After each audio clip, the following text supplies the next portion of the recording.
तो हमने जाना था कि यूनिवर्स में हमारी साइज कितनी है, कितना बड़ा है यह यूनिवर्स। लेकिन ये तो इंसानों से बड़ी वस्तुओं की बात की थी।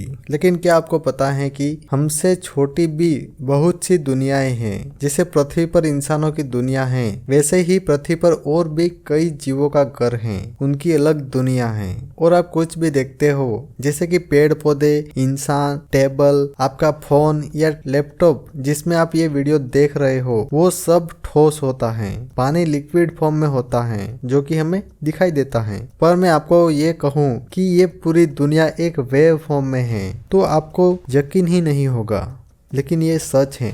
तो जानते हैं सब कुछ इस वीडियो में। चैनल को सब्सक्राइब कर देना और वीडियो को पूरा देखना, स्किप मत करना। हम जानते हैं कि हमारा तथा सभी सजीवों का शरीर ऊतकों तथा सबसे छोटी इकाई कोशिकाओं से बना है। इसी तरह पृथ्वी और ब्रह्मांड में मौजूद सभी पदार्थ और स्ट्रक्चर किसी न किसी सूक्ष्म कणों से बने हैं। आधुनिक मानव और इनकी तकनीक ने कोशिकाओं की सूक्ष्म संरचनाओं को जाना है, जिसमें डीएनए और जीन्स का पता लगाया है तथा इससे सूक्ष्म संरचनाओं में डीएनए की संरचना तथा इसके बेसिक निर्माण से जुड़े प्रोटीन तथा कार्बनिक पदार्थों के कणों की भी खोज की है। इस प्रकार मानव ने अब तक पाया है कि हमारे आसपास की संरचना जिन बेसिक चीजों से बनी है वो भिन्न प्रकार के क्वार्क हैं। हमने सबसे सूक्ष्म कण अणु की खोज की, फिर इससे भी छोटे कण परमाणु की खोज की, फिर परमाणु की संरचना को परिभाषित किया और बताया कि इनकी संरचना क्वार्क से बनी है, जिसमें 12 तरह के क्वार्क होते हैं। तो ये 12 तरह के क्वार्क हैं। इसमें से 6 तरह के क्वार्क प्रोटॉन और न्यूट्रॉन बनाते हैं। बाकी के 6 लेप्टॉन्स हैं जिनसे इलेक्ट्रॉन का निर्माण होता है। यही 12 ब्लॉक्स मिलके इन 3 प्रारंभिक पार्टिकल यानी कि एलिमेंट्री पार्टिकल को बनाते हैं, जिनसे यह पूरे यूनिवर्स बना है। इससे भी छोटे और बेसिक कण को जानने के लिए जेनेवा में लार्ज हेड्रॉन कोलाइडर यानी कि LHC प्रोजेक्ट में उस सूक्ष्मतम कण की खोज के लिए प्रयोग किया गया, जिसमें हिग्स बोसोन हिग्स क्षेत्र से जुड़ा प्राथमिक कण खोजना था। हिग्स बोसोन को हिग्स कण भी कहते हैं, जो पार्टिकल फिजिक्स के मानक मॉडल में एक प्राथमिक कण है, जो हिग्स क्षेत्र के क्वांटम उत्तेजना द्वारा निर्मित होता है। हिग्स क्षेत्र एक ऐसा क्षेत्र है जो क्वार्क और इलेक्ट्रॉन जैसे अन्य उप परमाणु कणों को द्रव्यमान प्रदान करता है। दूसरे शब्दों में कहे तो यह हिग्स क्षेत्र का बोसोन या वाहक कण है, जो स्पेस को भरता है यानी कि अंतरिक्ष को भरता है और सभी प्राथमिक कणों को उनके साथ परस्पर क्रिया के माध्यम से द्रव्यमान से लैस करता है। इस कण की खोज का भी प्रयास किया गया, जिसमें उस गॉड पार्टिकल तथा इस ब्रह्मांड के बेसिक तत्व का पता लगाया कि आखिर इस स्ट्रक्चर का बेसिक प्रारंभ कहां से हुआ था। इस प्रकार उस कण की पुष्टि की जो कण भौतिकी के मानक मॉडल में हिग्स बोसोन प्राथमिक कण है, जो जल्दी से क्षय होता है। यह बहुत अस्थिर है, इसका कोई विद्युत आवेश नहीं है और शून्य स्पिन है। यह परमाणु में इलेक्ट्रॉन, प्रोटॉन और न्यूट्रॉन से पहले की अवस्था है, जो एक परमाणु की संरचना विकसित करता है। यह खोज अब तक सूक्ष्म संरचना से संबंधित थी। इसी क्रम में स्ट्रिंग थ्योरी सामने आई, जिसमें बताया गया कि इस ब्रह्मांड में बना हर मैटर और हर वस्तु जो इसकी वास्तविकता का अनुभव करती है, वह स्ट्रिंग से बनी हुई है। स्ट्रिंग यानी कि डोरी, जो कि बहुत सारे धागों से बनी होती है। ये कोई और दुनिया नहीं है, बल्कि यही दुनिया है जो कि बहुत ही माइक्रो लेवल पर है। इसी दुनिया को क्वांटम वर्ल्ड कहते हैं। सो क्वांटम वर्ल्ड में कोई भी चीज ठोस या लिक्विड नहीं होती।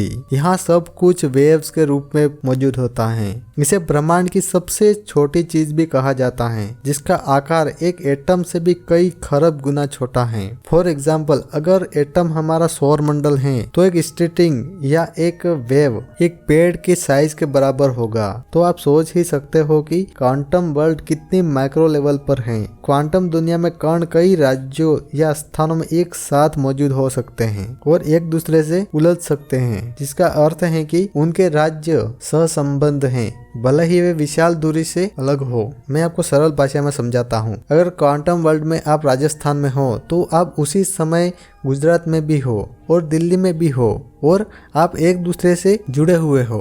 आप अगर राजस्थान में रह के गुजरात का व्यू देखना चाहते हो तो आप उसके अंदर जाके देख सकते हो, यानी कि आप एक दूसरे से जुड़े हुए हो। चाहे आपके बीच में कितनी भी दूरी हो, कितनी भी डिस्टेंस हो, फिर भी आप एक दूसरे से कनेक्ट हो। क्वांटम मैकेनिक्स अनिश्चितता की अवधारणा का भी परिचय देती है, जहाँ किसी कण के गुणों को मापने का कार्य उसकी स्थिति को बदल सकता है। क्वांटम वर्ल्ड की स्टडी ने क्वांटम कंप्यूटिंग और क्रिप्टोग्राफी जैसे कई व्यवहारिक अनुप्रयोगों को जन्म दिया है, लेकिन यह वास्तविकता के बारे में हमारे शास्त्रीय अंतर्ज्ञान को भी चुनौती देता है और ब्रह्मांड की प्रकृति के बारे में गहन प्रश्न उठाता है। सो क्वांटम वर्ल्ड से आगे क्या है और हमारा यूनिवर्स कितना बड़ा है, यानी कि वैज्ञानिकों ने जो अभी तक ये अनुमान लगाया है उसके आगे और क्या है, यह अभी तक मानव नहीं जान पाया है। हो सकता है कि भविष्य में मानव यह जान पाए और ब्रह्मांड की संरचना तथा इसकी उत्पत्ति किस अंतिम कण से हुई या किस अंतिम क्षण में हुई थी,